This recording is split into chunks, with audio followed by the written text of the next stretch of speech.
स्वागत है आपका फसल क्रांति में। मैं हूं आपके साथ Fiza Kazmi. R communication, R brand communication, एक इवेंट जिसकी शुरुआत 2023 में हुई थी। आज 2024 में इसका दूसरा आयोजन है। हर बार हम देखते हैं एग्रीकल्चर इंडस्ट्री में इस तरह के इवेंट कई मायने रखते हैं, जहां सभी कंपनियां मौजूद होती हैं और अपने अपने कॉन्क्लेव्स लेकर आती हैं, अपने अपने एक आइडियाज होते हैं जो एक मंच पर आकर शेयर किए जाते हैं। ZX इंडस्ट्री से हमारे बीच अजय राइनका मौजूद है, CMD है। सर बहुत बहुत स्वागत है आपका फसल क्रांति में। सर पहला सवाल आपसे यही रहेगा, आर ब्रांड कम्युनिकेशन एक इवेंट जिसमें कई कंपनियां मौजूद हैं एग्रीकल्चर क्षेत्र की, आपको क्या लगता है इस तरह के इवेंट से कृषि क्षेत्र में क्या कुछ बदलाव आ सकते हैं? देखिए, जब अलग अलग कंपनियां एक साथ आती है और अपने अपने जो इनोवेशंस है, अपनी अपनी जो समझ है, ये लोगों के सामने रखती है, तो इसका निचोड़ एक निकल के आता है कि जो गवर्नमेंट को, पॉलिसी मेकर को और इंडस्ट्री को फायदेमंद होता है। तीन चीज़ों में इसको बांटना चाहिए। यदि हम 2047 के अंदर विकसित भारत देखना चाह रहे हैं, तो आप एग्रीकल्चर के अंदर पहला हमको करना पड़ेगा कि 2047 में हम क्या बेंचमार्क चाहते हैं, कि किस स्टेज में हम देश की, भारत की जैविक खेती देखना चाहते हैं। दूसरा है कि इसका प्रोसेस क्या होगा, यानी ये कैसे करेंगे, और तीसरा है ये करने के लिए हमको क्या मीन्स लगेंगे। तो ये तीन चीज़ों में जब बांट के एक विचार विमर्श होता है, तो उसमें से एक आगे की राह मिलती है, तो ये उसका सबसे बड़ा फायदा है। जी सर, आपसे ये जानना चाहेंगे कि ZX इंडस्ट्रीज कृषि क्षेत्र में आज किस तरह से काम कर रही है? देखिए, ZX का एक बड़ा योगदान रहेगा अगले 25 साल में।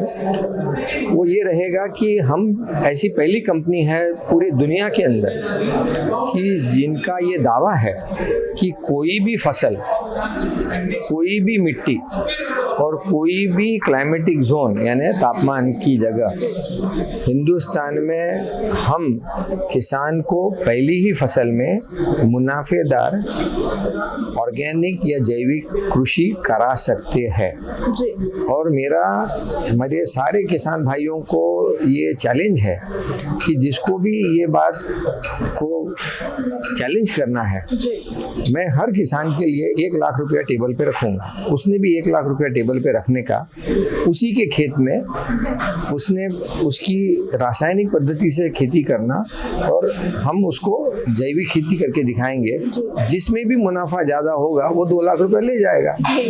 तो सारे किसान भाइयों को ये चैलेंज है ओपन कि अब ऐसी, जिसको हम कहते हैं प्रकल्प संजीवनी पद्धति आ गई है, उसके लिए उत्पाद आ गए हैं कि जिससे ये क्रांति अब मुनाफेदार हो सकती है पहली ही फसल में।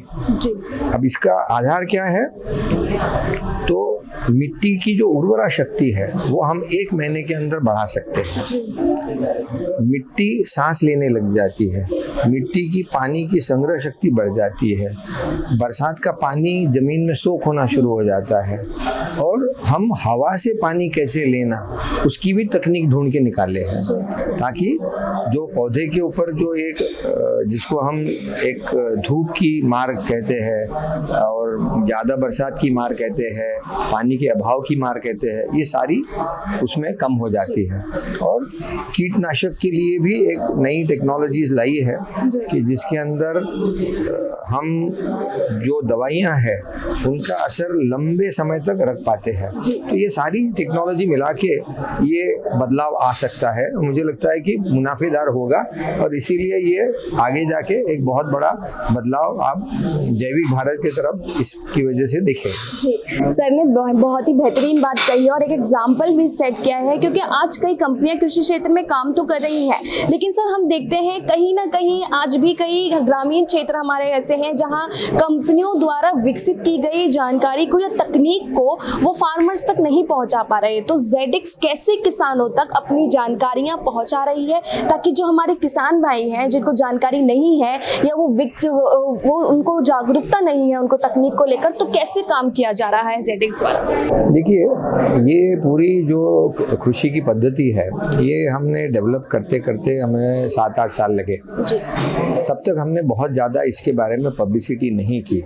अब क्योंकि हमारे पास 2 लाख किसान है जो उसे इस्तेमाल कर रहे हैं, अब कॉन्फिडेंस लेवल बढ़ गया है। तो अब हम किसानों तक पहुंचने की ज़्यादा से ज़्यादा कोशिश कर रहे हैं। आज ऑलरेडी हमारे पास 350 लोग हैं जो फील्ड में काम कर रहे हैं कि जो किसान भाइयों तक पहुंच रहे हैं, उनको समझा रहे हैं और उनको उनके खेतों में प्रयोग करके दिखा रहे हैं।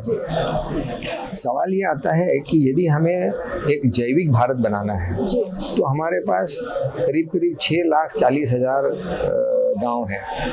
तो मेरा ऐसा मानना है कि यहाँ पे गवर्नमेंट की सहायता, स्टेट गवर्नमेंट की सहायता की ज़रूरत पड़ेगी कि हर गांव में 5-5 यदि जो वहाँ के प्रगतिशील किसान हैं इनके यहाँ पे 1-1 एकड़ में वहाँ का जो भी फसल है उसके अंदर इसका प्रयोग किया जाए, तो उस गांव के किसान को ये लगेगा कि यार जैविक करके भी मुनाफेदार हो रहा है, ज़मीन भी अच्छी हो रही है और मुनाफा भी हमारा कहीं टूट नहीं रहा है और उत्पादन भी अच्छा आ रहा है। तो ये सब जब चीज़ें होती है तो हमारा किसान समझदार है। देखिए, किसान देखता है, सुनता नहीं है।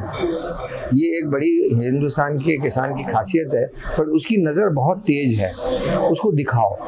तो वहाँ पे थोड़ा मुझे लगता है कि पब्लिक प्राइवेट पार्टनरशिप यदि हो जाए तो ये एक बहुत बड़ा बदलाव जल्दी ला सकते हैं। जी, बहुत सही बात कही है। बहुत बहुत शुक्रिया सर हमारे साथ जुड़ने के लिए। जैसे कि सर ने कहा है कि केंद्र और राज्य सरकार और कंपनियों को तकनीक की जानकारी पहुंचाने के लिए, किसानों तक कंपनियों को जानकारी पहुंचाने के लिए कंपनियां अपना काम बखूबी कर रही है, लेकिन जब सब साथ मिलकर काम करेंगे तभी शायद किसानों तक और हर उस किसान तक जो जिले गाँव में रह रहे हैं तो उन तक पूरी जानकारी पहुँच पाएगी। कृषि से संबंधित और भी तमाम जानकारियाँ आप तक पहुँचाते रहेंगे। आप जुड़े रहिए फसल क्रांति के साथ।